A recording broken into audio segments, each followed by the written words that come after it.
Alors, l'objectif de cette capsule est de vous éclairer sur le problème numéro 7 de la page 84. Donc, d'abord, si on fait un petit retour sur la formule du rendement énergétique, donc vous avez la version abrégée en bleu juste en dessous de l'exercice. Et dans ce cas-ci, on lira le problème dans un instant, mais on constate qu'on cherche une quantité d'énergie utile. Donc, c'est le EU que nous cherchons, ce qui fait que mathématiquement, nous aurons à multiplier par EC. Puis, une fois qu'ils sont éliminés, nous aurons ensuite à diviser le tout par 100 de chacun des côtés afin d'avoir l'équation isolée, c'est-à-dire que l'énergie utile est égale au rendement énergétique fois l'énergie consommée divisé par 100. Et ça, c'est exactement la version isolée de ta formule de la deuxième étape ici.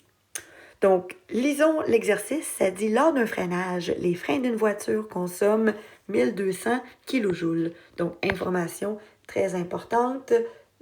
Ça nous dit déjà que l'énergie consommée sera de 1200. Donc, le EC, 1200 kJ. Ensuite, on continue.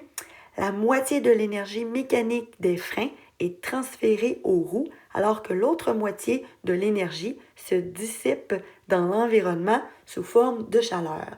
Donc ça, qu'est-ce que ça nous dit? Ça nous informe que le rendement énergétique d'une voiture lors du freinage sera de 50% parce que justement, la moitié de l'énergie est consacrée à l'utilité de l'appareil, c'est-à-dire le freinage, alors que l'autre moitié, c'est l'énergie qui va être associée aux pertes, dans ce cas-ci, sous forme de chaleur.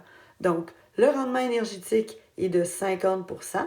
On peut donc aller remplacer dans l'équation le 50% comme vous le voyez. Et donc, la quantité d'énergie utile sera de 600 kJ.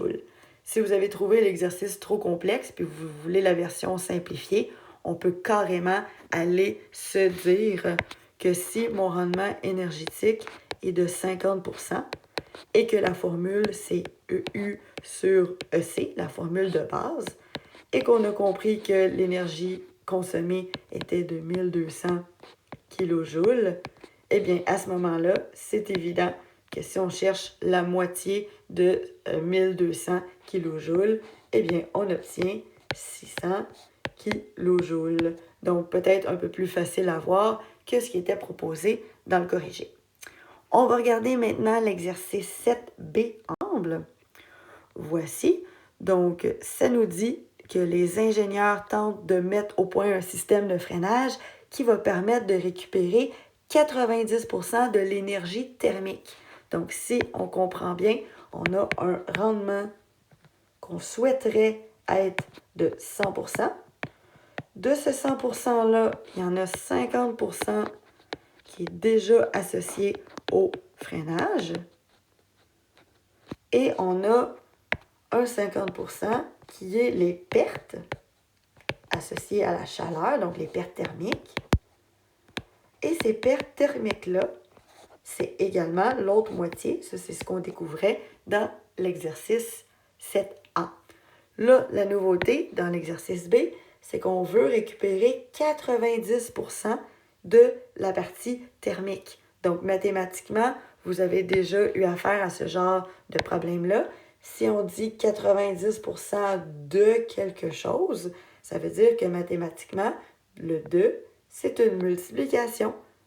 Donc là, ce qu'on souhaite dire, c'est que les ingénieurs tentent toujours de maximiser le rendement d'un appareil. C'est l'objectif. Et donc, on veut savoir quel serait le nouveau rendement combiné si on réussit à retrouver le 90% de l'énergie thermique. Donc ça veut dire quoi? Ça veut dire que justement, si on a déjà 50% de rendement et qu'on réussit à aller chercher 90% du 50% qui reste, 90% du 50, c'est comme si je te disais que tu avais eu 90%, mais que tu avais un résultat, au lieu d'être sur 100, tu avais un résultat sur 50. Donc, tu comprends que tu aurais eu 45 sur 50, ce qui donne la note de 90%. Et donc, maintenant, on est capable d'obtenir le 50% de l'énergie utile et le 45% que les ingénieurs auraient réussi à récupérer, ce qui nous fait un magnifique 95% de nouveaux rendements grâce à l'amélioration proposée par les ingénieurs. Voilà, donc j'espère que ça t'a aidé. Je te souhaite une excellente fin de journée.